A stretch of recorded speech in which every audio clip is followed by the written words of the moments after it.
Welcome to Democracy Now!, democracynow.org, the War and Peace Report. I'm Amy Goodman.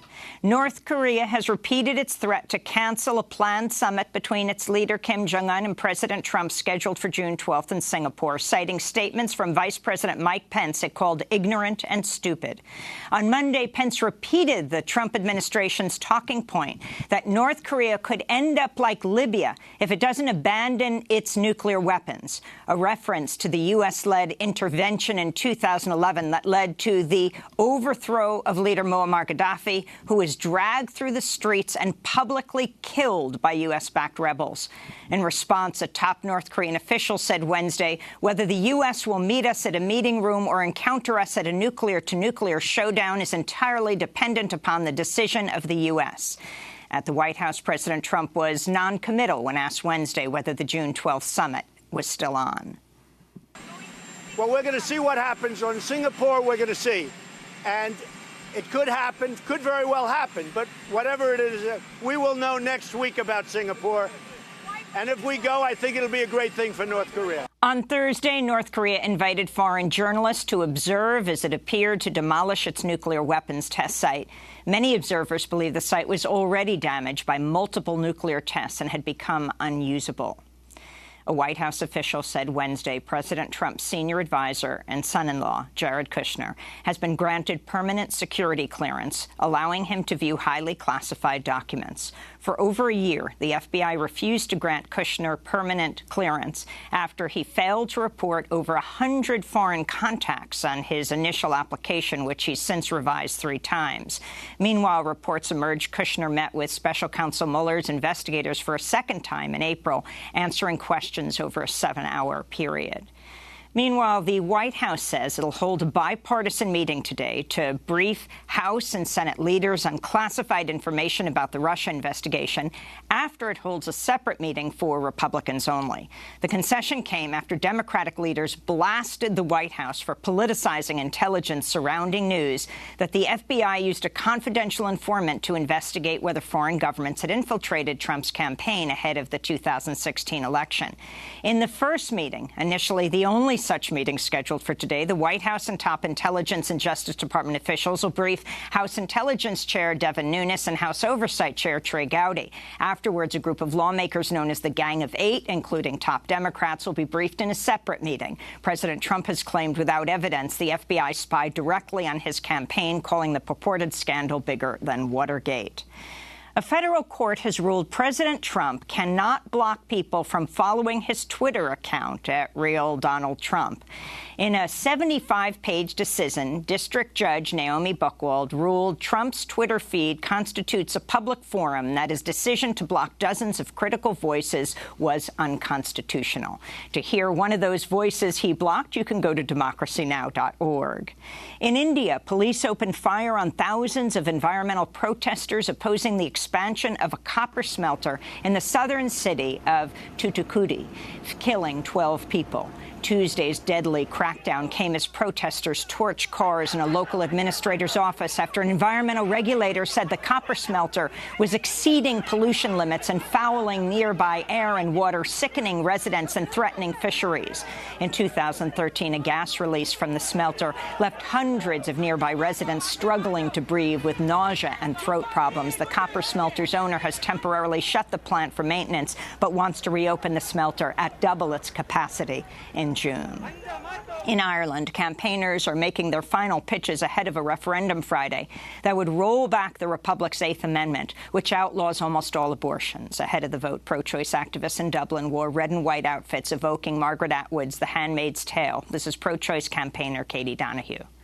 We want the 3,500, 4,000 women a year that are having to be forced out of this country for abortion care to be able to have those rights and that health care here in Ireland safely, with the support of their doctors, with the support of their peers, and without the expense of travelling to England and the trauma that's involved, really, with having to be exiled to another country for making a basic choice about your body. Back in the U.S., the Senate is poised to overhaul its secretive process for reporting sexual harassment in Congress, with critics saying the changes don't go far enough toward holding lawmakers accountable. The Senate bill would bar lawmakers from using taxpayer money to settle lawsuits claiming harassment, but taxpayers would still be forced to pay for settlements involving gender discrimination. Both the Senate bill and a separate measure passed by the House earlier this year would end mandatory counseling and mediation periods that required anyone claiming sexual harassment or discrimination to wait months before settling their cases.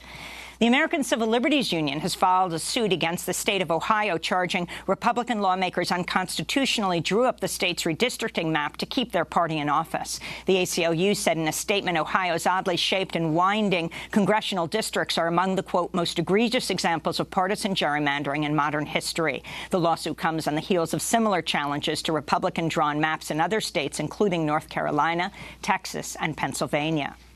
A new policy adopted by the National Football League on Wednesday will fine players who kneel on the field during the national anthem. The vote was made by league members without involvement from the NFL Players Association. It was the owners who decided.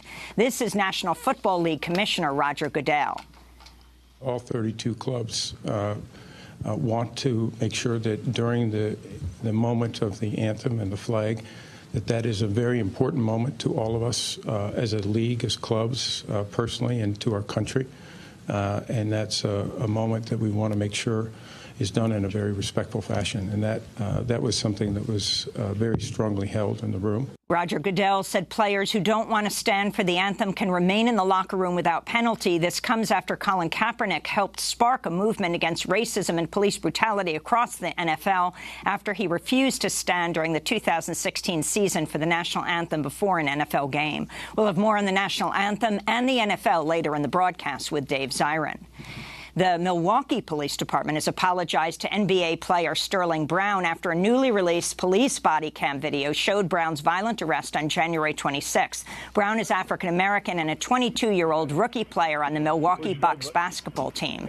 The body cam footage confirms Brown was not combative, as police initially claimed, in a dispute over a parking violation before a group of officers tackled him to the ground and electrocuted him with a taser.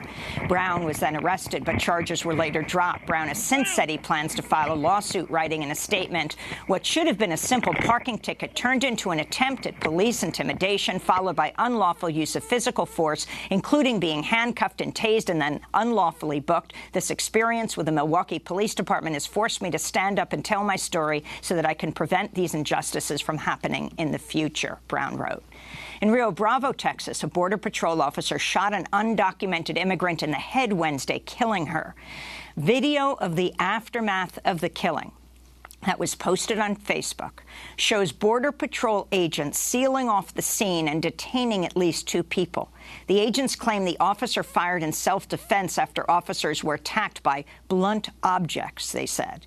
An analysis by the Guardian newspaper found Customs and Border Patrol officers were involved in nearly 100 fatal encounters since 2003, with the U.S. paying out more than $60 million to settle lawsuits alleging wrongful death and other illegal behavior by border guards. Meanwhile, Mexican journalist Emilio Gutierrez Soto and his son Oscar have been granted a new asylum hearing in Texas, which could see them released from an immigration detention center where they've been held since December.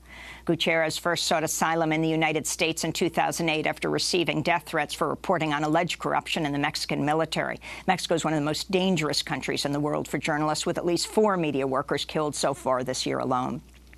To see our full jailhouse interview with Emilio Gutierrez Soto, go to democracynow.org.